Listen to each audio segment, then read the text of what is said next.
Hello friends, आप सभी को स्वागत है मेरे इस YouTube channel MAG tuition centre में। आज की वीडियो में बताने जा रहा हूँ आप लोगों को भारतीय भवन बुक के ट्राइगोनोमेट्री चैप्टर का प्रश्नावली 1 का प्रश्न नंबर 7। इस वीडियो में बतलाऊंगा आप लोग प्रश्न नंबर 7 को हल करके। यहाँ पे जैसे कि देख रहे हैं लिखा हुआ है बोर्ड पे प्रश्न, इसी प्रश्न को मैं हल करके बतलाने वाला हूँ इस वीडियो में। सो मेरे वीडियो से बने रहिए और वीडियो को लास्ट तक देखिएगा। तो चलिए स्टार्ट करते आज का पहला प्रश्न। यहाँ पे प्रश्न को समझिएगा। प्रश्न क्या दिया गया? प्रश्न दिया गया यदि कौशिक थीटा बराबर 5/3। प्रश्न दिया गया क्या है कि कौशिक थीटा बराबर 5/3 तो सिद्ध करे कि 1 - tan स्क्वायर थीटा बटा 1 + tan स्क्वायर थीटा बराबर cos square theta minus sine square theta. यहाँ पे क्या दिया गया है कि कौशिक थीटा बराबर प्रश्न में जो दिया गया है 5/3 दिया गया है। आपको सिद्ध क्या करना है? 1 - tan स्क्वायर थीटा बटा 1 + tan स्क्वायर थीटा बराबर cos square theta minus sine square theta.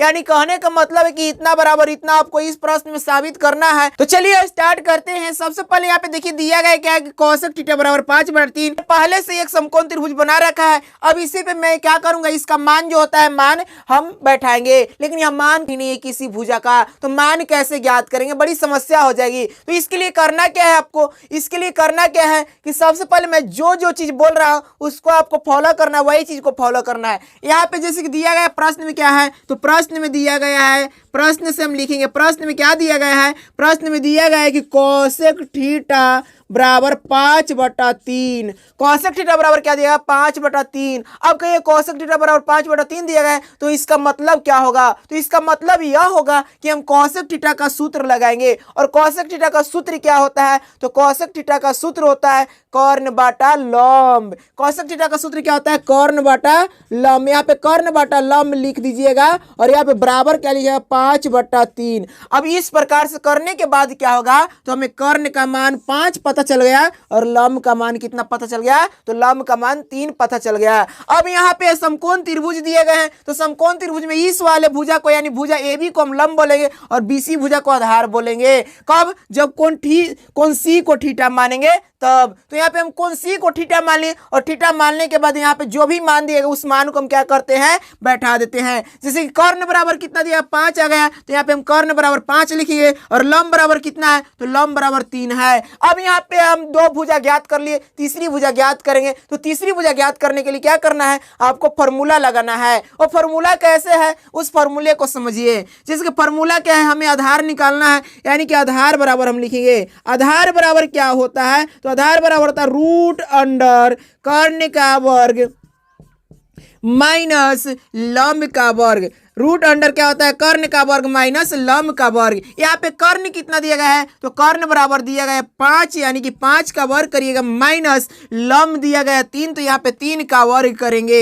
अब यहाँ पे कर्ण का वर्ग माइनस क्या होगा? लंब का वर्ग। यहाँ पे 5 का वर्ग निकालिएगा, तो 5 का वर्ग 25 और 3 का वर्ग होता है 9। यहाँ पे हम क्या करेंगे? 5 का वर्ग निकालेंगे तो कितना जाएगा? 25 और 3 का वर्ग क्या होता है? 9। 25 में से 9 घटाइए तो क्या आ जाएगा? तो 25 में से 9 घटाने पर 16 आएगा। यहाँ पे रूट में है और रूट का मतलब क्या होता है कि इसका वर्गमूल, तो 16 का वर्गमूल क्या होता है? 4, यानी कि यहाँ BC भुजा कितना आ गया? 4 के बराबर आ गया। अब प्रश्न में जो सिद्ध करना है उसको हम करते हैं। तो प्रश्न में हमें सिद्ध क्या करना है? प्रश्न में यहाँ पे सिद्ध करना है, देखिए लिखा गया है क्या है? सिद्ध करना है, समझिएगा ध्यान से। सिद्ध क्या करना है? सिद्ध करना है कि 1 -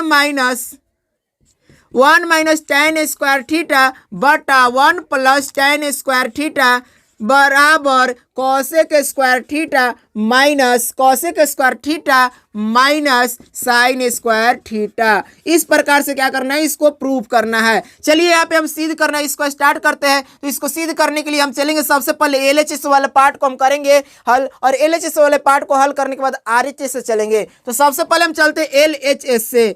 LHS बराबर क्या दिया गया है? इतना दिया गया है LHS बराबर, यानी कि 1 - tan स्क्वायर थीटा बटा 1 + tan स्क्वायर थीटा। इस प्रकार से 1 - tan स्क्वायर थीटा दिया गया है, तो tan थीटा का सूत्र लगाएंगे। tan थीटा का सूत्र क्या होता है? लंब बटा आधार। tan थीटा का सूत्र क्या होता है? लंब बटा आधार। यहाँ पे हम क्या करेंगे? लंब बटा आधार लिख देंगे, लंब बटा आधार। यहाँ पे लंब बटा आधार, इसका स्क्वायर करें, स्क्वायर करेंगे। फिर यहाँ पे नीचे क्या करेंगे? 1 + का tan स्क्वायर थीटा दिया गया, तो यहाँ पे लंब बटा आधार का वर्ग कर देंगे। इतना करने के बाद इसमें जो भी मान दिया गया है, जैसे कि लंब जितना दिया गया लंब बैठाएंगे, आधार जो दिया गया आधार बैठाएंगे, और कर्ण जो दिया गया कर्ण, इस प्रकार से हम क्या करते हैं, बैठाते हैं। तो यहाँ पे लंब और आधार का मान बारी बारी से हम बैठाते हैं। चलिए इसको बैठा करके मैं बतला रहा हूँ क्या आएगा। यहाँ पे 1 माइनस का लंब कितना है, तो लंब बराबर यहाँ पे 3 है, यहाँ पे 3 करिएगा, और आधार बराबर कितना है, 4। यहाँ पे क्या करेंगे, 4 करेंगे, इसका वर्ग दिया गया वर्ग कर दिए। फिर नीचे का क्या हो जाएगा, 1 प्लस का लंब हो गया 3 और बट्टा 4, इस प्रकार से इसका वर्ग करिएगा। करने के बाद आपको क्या करना है, तो इतना करने के बाद देखिए नीचे मैं कर दे रहा हूँ, इसको वर्ग करने का मतलब कितना आ जाएगा, नीचे आ जाएगा 1, ऊपर में आ जाएगा, ऊपर में आएगा 1 माइनस का 9 बटा 16, और नीचे क्या आ जाएगा 1 प्लस का 9 बटा 16, इस प्रकार से। अब मैं इसको यहाँ पे हल कर कर बतला रहा हूँ कि किस प्रकार से इसको हल करना है। सबसे पहले हम क्या करते हैं, यहाँ पे ऊपर वाला जो दिया गया है इसको हम हल करते हैं। ऊपर वाला को हल करने के लिए यहाँ पे ऐसे करिएगा, इसका लघुत्तम लीजिएगा, एलसीएम लीजिएगा 16, यहाँ के 16 माइनस कितना हो जाएगा 9, ऊपर में 16 माइनस 9, और यहाँ पे इसको लघुत्तम लीजिएगा 16, फिर यहाँ पे क्या हो जाएगा 16 प्लस का क्या हो जाएगा 9 हो जाएगा। यानी कहने का मतलब कितना हो जाएगा, तो ऊपर में घटा लेंगे इसको, तो कितना आ जाएगा, घटाने के बाद कितना आ जाएगा, तो घटाने के बाद ऊपर में आ जाएगा 16 में से 9 घटेगा तो 7, और नीचे क्या आ जाएगा 16, और यहाँ पे 16 और 9 जोड़िएगा तो क्या आ जाएगा 25, और यहाँ पे बाटा क्या आ जाएगा 16, 16 से 16 कट गया, यानी कितना आ गया 7/25। 7/25 किसके बराबर आया, तो LH इसके बराबर आ गया 7/25। अब RH इसके बराबर इतना लादने है, और RH जब इतना आ जाएगा तो प्रश्न क्या हो जाएगा, सिद्ध हो जाएगा, बन जाएगा।